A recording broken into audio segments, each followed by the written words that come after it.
Portanto, se depois de terem escapado das contaminações do mundo, mediante o conhecimento do Senhor e Salvador Jesus Cristo, se deixam enredar, vencidos tornou-se, e o seu último estado passou a ser pior que o primeiro. É isso? Pior do que antes, né? Pois melhor lhes fora nunca tivessem conhecido o caminho da justiça, do que após conhecê-lo volverem para trás, apartando-se do santo mandamento que lhes fora dado. Com eles aconteceu o que diz certo adágio verdadeiro: o cão voltou ao seu próprio vômito, a porca lavada voltou a revolver-se na lama. Amém? Podemos assentar. Essa é uma palavra um pouco dura, isso que está escrito aí, é uma coisa dura demais. Mas eu quero compartilhar com vocês, porque todo o nosso sucesso espiritual, da nossa relação com Deus, depende muito de tudo aquilo que nós vamos falar aqui, nesta noite, ou nesta tarde. E essa palavra que eu li para vocês, quem falou foi o apóstolo São Pedro. Ele era um homem muito experiente, talvez isso aí ele passou como experiência de vida, por saber na verdade quem ele era. E por saber quem ele era, e por saber os riscos nos quais ele estava submetido, ele aproveitou então talvez para falar mais de uma experiência pessoal, para que essa experiência servisse de alerta para todos nós. Quando o Senhor Jesus Cristo trouxe o Pedro para poder ficar com ele e ser preparado para o trabalho que vinha ser feito depois que Jesus Cristo morresse na cruz, ele era um homem totalmente temperamental. Ele era sanguíneo. Sanguíneo é um detalhe na personalidade de pessoas que às vezes explodem com facilidade. Você sabe que as pessoas são sanguíneas, ou são coléricas, ou são fleumáticas. Tem uns que são fleumáticos, são todo tranquilo, todo calmo. Tem outros que são melancólicos, que têm assim um comportamento de melancolia, parece que sempre estão tristes. E existe aqueles que são sanguíneos, que são mais emocionais, que explodem com facilidade, que externam as suas emoções com muita facilidade. E tem outras pessoas que não são assim. E o apóstolo São Pedro, ele era exatamente sanguíneo, aquele homem que explodia com facilidade, e essa explosão dele era alguma coisa que tornava ele uma pessoa totalmente vulnerável no mundo espiritual e totalmente vulnerável na mão do maligno. E o Senhor Jesus se preocupava muito com ele. Por quê? Porque diz a palavra de Deus que o inimigo das nossas vidas, ele nos espreita, ele nos olha e fica simplesmente nos analisando e tentando descobrir pontos em nossas vidas que são considerados então pontos frágeis, pelos quais ele possa pegar um gancho para poder nos causar dificuldade na nossa relação com Deus. Quase todo mundo tem algum ponto que ele sente que ele é vulnerável ali naquele lado, ali naquele ponto, e o inimigo observa exatamente isso, toda a análise dele, para tentar desestruturar você, para tentar tirar você da presença de Deus. Essa análise vai ser feita exatamente nos pontos onde ele simplesmente acha que você é vulnerável. E o Pedro era vulnerável exatamente nesse comportamento de explodir com facilidade. Ele, quando explodia, ele era capaz de fazer qualquer besteira. Na hora da sua explosão, ele fazia coisas que Jesus tinha que reprová-lo. Uma das vezes ele tentou reagir violentamente, tirou a orelha de um soldado, até armado ele andava ainda. Nas outras vezes ele agia de uma maneira que Jesus Cristo se incomodava, ele subestimava os demais amigos e sempre ele tinha uma posição mais dura. Sempre ele descontrolava. E por conta então de uma série de coisas que eram as vulnerabilidades que ele tinha nas suas ações, no seu comportamento, o inimigo ficava procurando encontrar meios para tentar destruí-lo. para tentar desestruturá-lo espiritualmente. E uma delas, o inimigo tentou. A Bíblia diz que o inimigo das nossas vidas foi com Deus, requereu o direito de brincar com Pedro.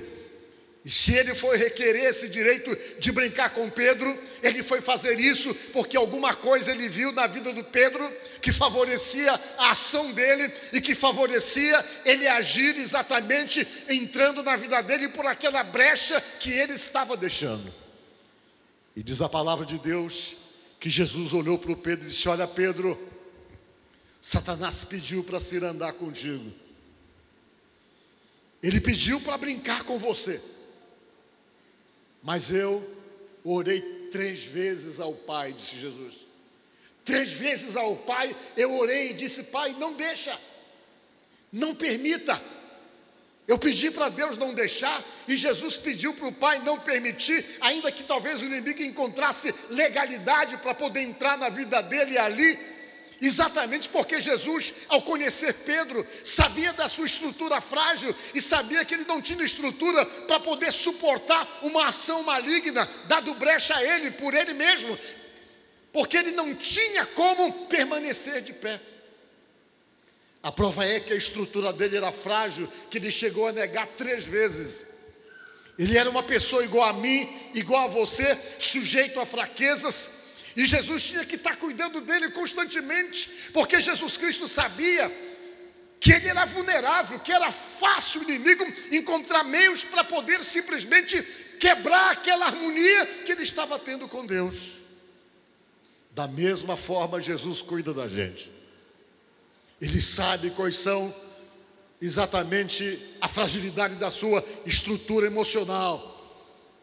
Ele sabe onde é que são os pontos fracos que você tem e pelos quais, de repente, o inimigo pode pegar gancho para tentar simplesmente entrar na tua vida, para procurar desestruturar a tua vida. E por conta, então, de todo esse risco que um ser humano comum que serve a Deus passa, existe também todo um alerta dentro da palavra de Deus. Por quê? Porque a coisa mais difícil para Deus é conseguir fazer com que venhamos simplesmente permanecermos, com que venhamos permanecer. Jesus sabe que é uma dificuldade muito grande fazer com que a gente permaneça, porque a nossa cabeça muda muito. Isso é a preocupação de Deus. Às vezes os nossos valores mudam. Às vezes nós estamos conscientes de uma determinada atitude e ação nossa, e de repente tudo aquilo pode se diluir e nós nos tornamos frágeis e presas fáceis na mão do inimigo, exatamente pela falta de permanência.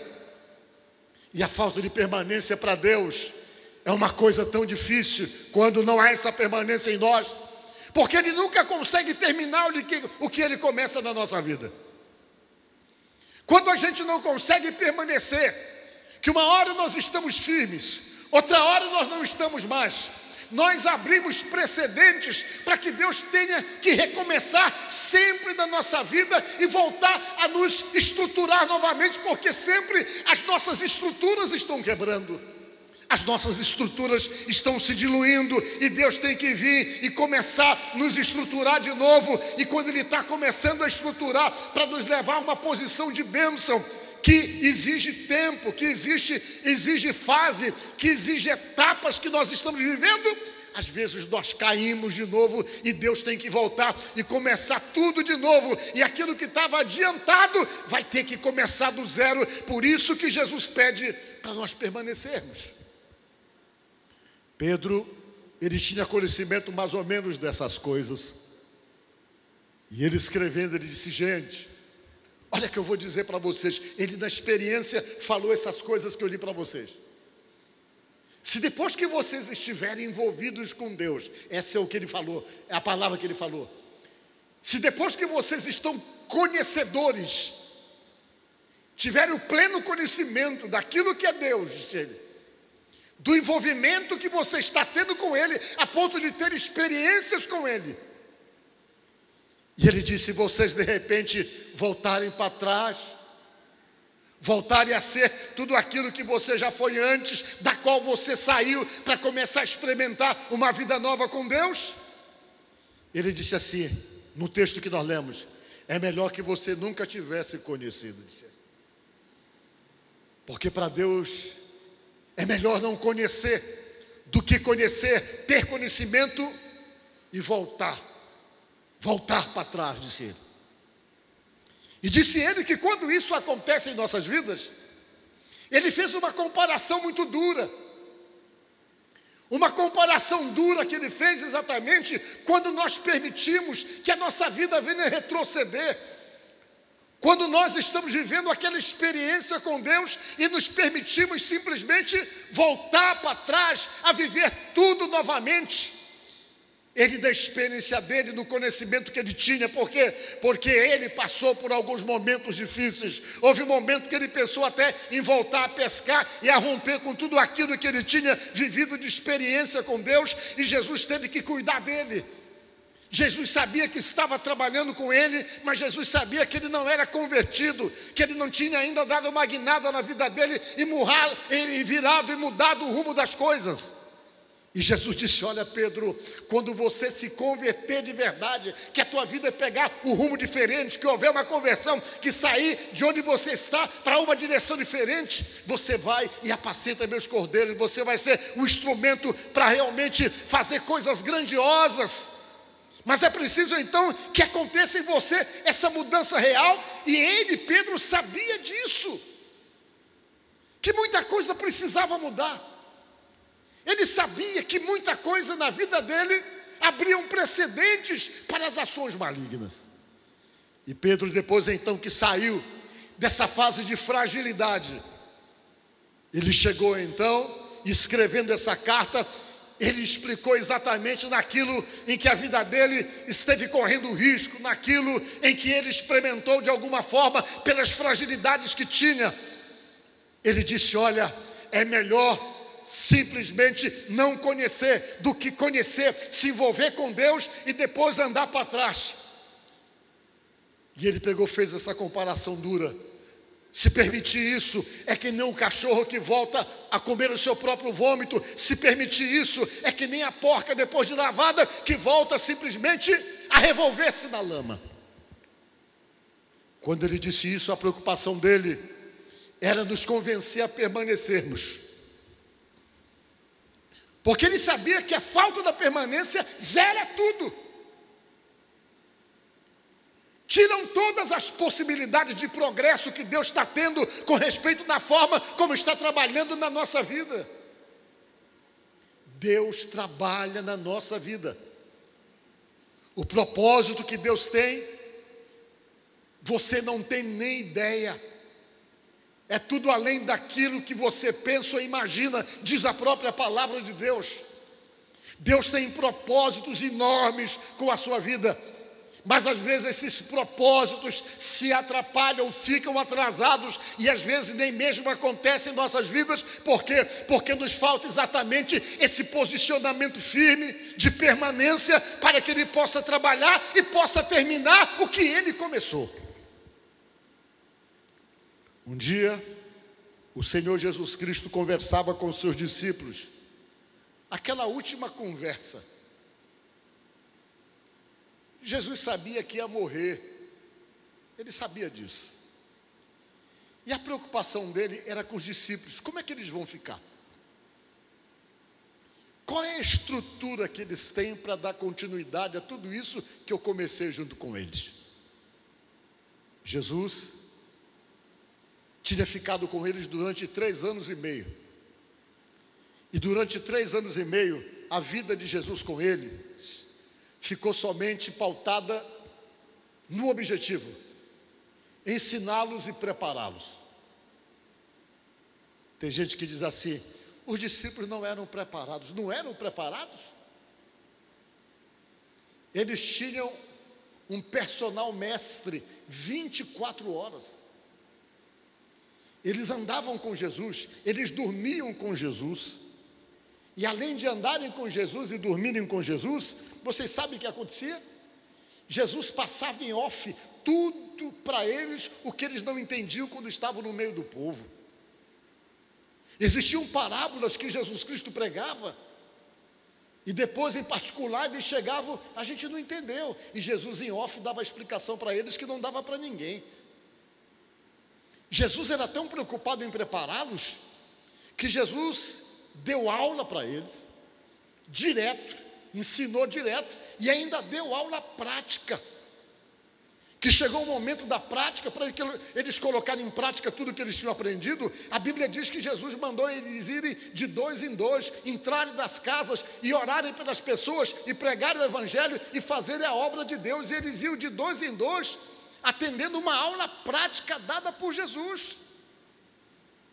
Eles iam sozinhos, e quando eles voltavam entusiasmados, dizendo: Senhor, nós dávamos ordem, os demônios saíam. E Jesus diz assim num texto: eu vi Satanás subindo e descendo, agoniado com vocês.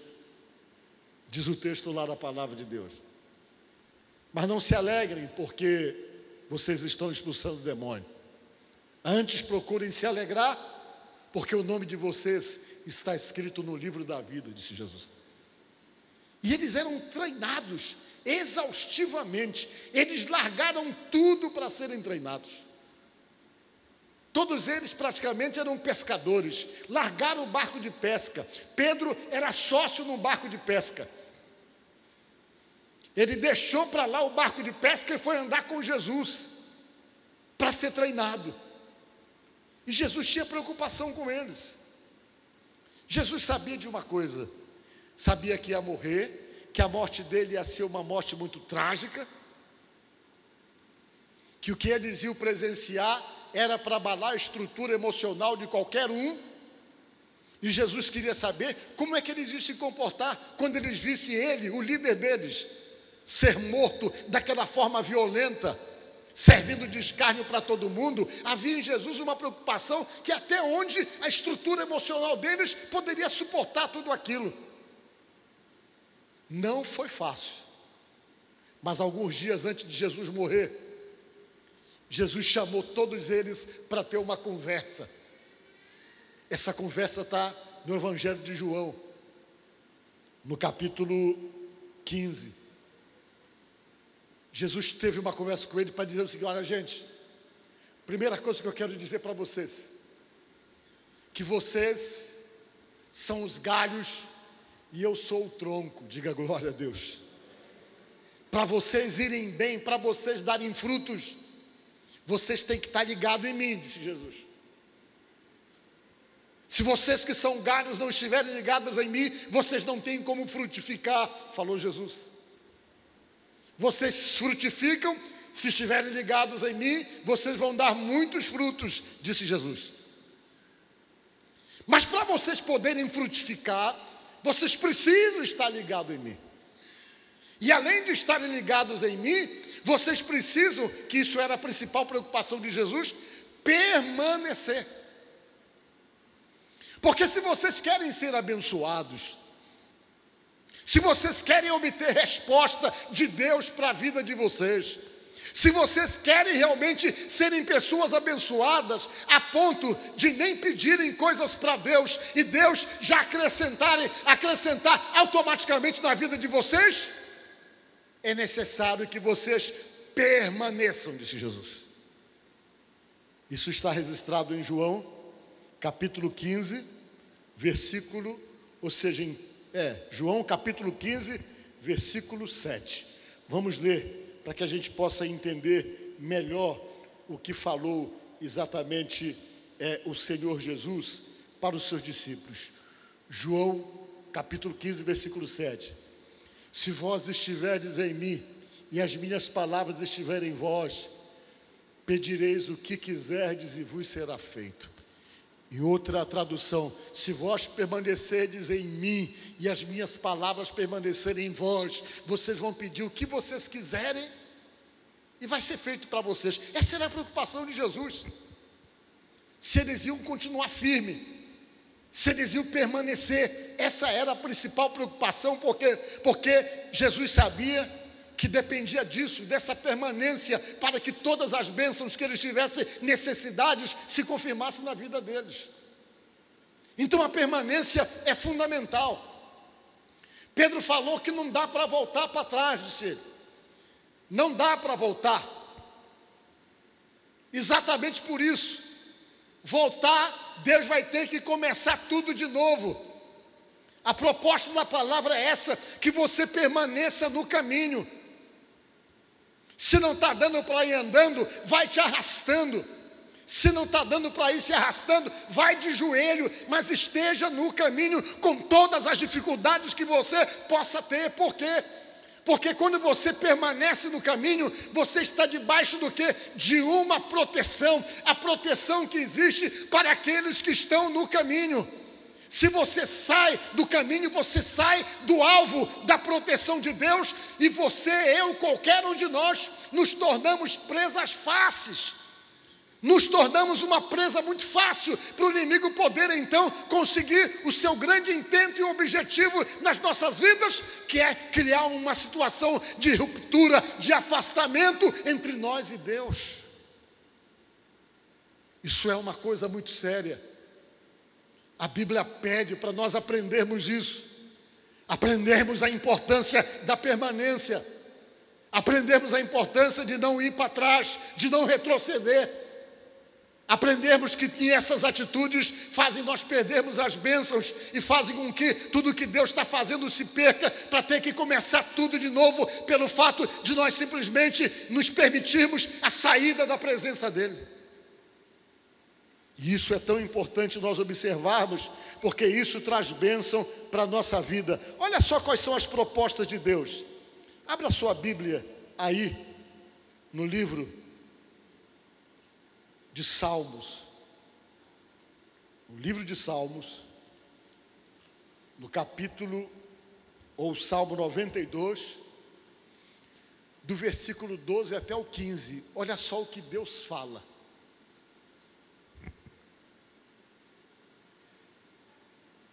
O justo florescerá como a palmeira e como o cedro do Líbano, disse ele. Quem é justo?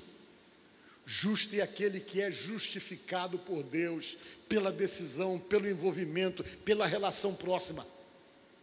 Vamos ver o verso seguinte. Os que estão plantados na casa do Senhor florescerão dos atos do nosso Deus, Deus falou.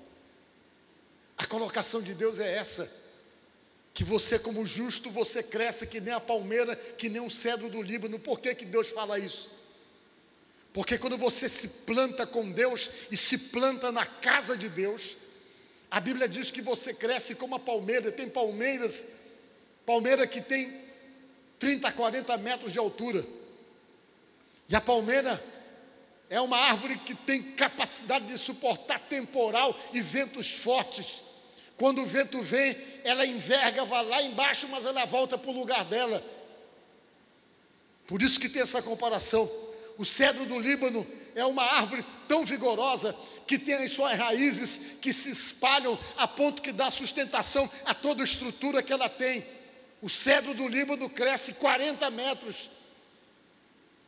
E a palavra de Deus está fazendo uma comparação, que quer que você seja que nem uma palmeira, sustentado, preparado para suportar vento. Você vai balançar, mas a proposta e o entendimento de Deus é que você não vai sair do seu lugar. Você vai suportar os ventos, vai lá embaixo, mas você volta para o seu lugar de origem depois que o vento passar.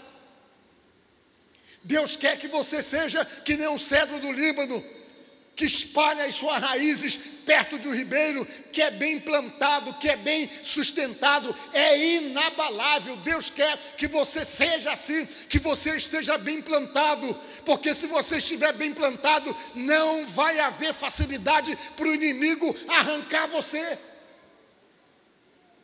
E dentro dessa proposta da Bíblia é assim, plantado na casa de Deus, nos átrios do Senhor, no pátio da casa de Deus, diz a Bíblia, que você tem que estar plantado e muito bem plantado, porque se você estiver plantado na casa de Deus, você vai estar sustentado, diz a Bíblia. E o que vai acontecer? Vamos ver o verso seguinte. Na velhice ainda darão frutos, serão viçosos e vigorosos. Diz a palavra de Deus que quando você se sustenta, que você permanece, que você se planta com Deus e fica plantado ali, você fica velhinho, mas continua realmente vigoroso, mas muito vigoroso. Por quê? Porque você está plantado no lugar certo. E a melhor maneira de você estar plantado é em Deus, nas coisas dele. Porque se você estiver plantado em Deus e nas coisas dele, nada abala você. E o salmo seguinte, ou seja, o verso seguinte diz o quê? Para anunciar que o Senhor é reto, Ele é a minha rocha e nele não há injustiça.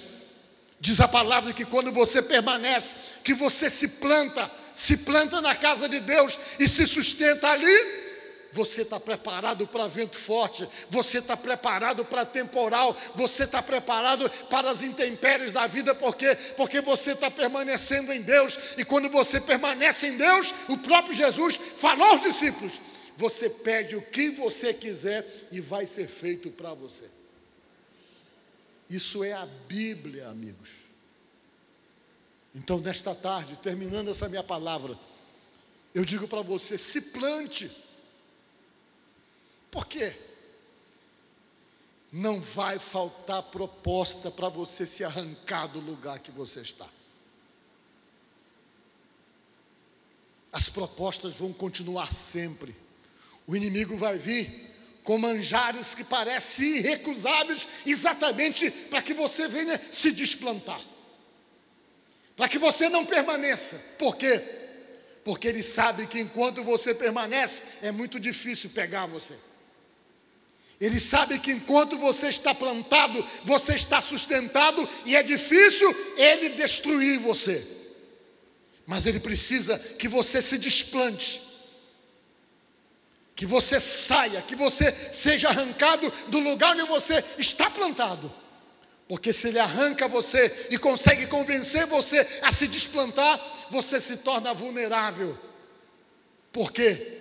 Porque Deus não tem muita coisa para fazer, porque a opção é escolha, e não tem coisa que Deus mais respeite do que a escolha da gente, o livre-arbítrio, a liberdade de poder decidir e escolher aquilo que nós queremos para nós. E quando você escolhe se desplantar, você se torna vulnerável e ele acaba conseguindo os objetivos que tem com respeito a esse rompimento que ele precisa fazer acontecer entre eu e Deus, entre você e Deus, para poder ter acesso e causar aquilo que a Bíblia diz que ele é especialista em fazer: matar, roubar e destruir. Então que nesta tarde, ponha na sua cabeça, permaneça, se plante, entenda que tudo de bom com respeito à promessa de Deus, a evolução de Deus na tua própria vida, Deus dá continuidade, o que Ele começou, depende dessa permanência, depende de estar plantado e muito bem plantado, porque se você permanecer e estiver muito bem plantado, você vai dar fruto até velhinho, anunciando que o Senhor é bom e que a sua justiça é incomparável. Amém? Pensa nisso. E que Deus abençoe você e ajude você no nome de Jesus.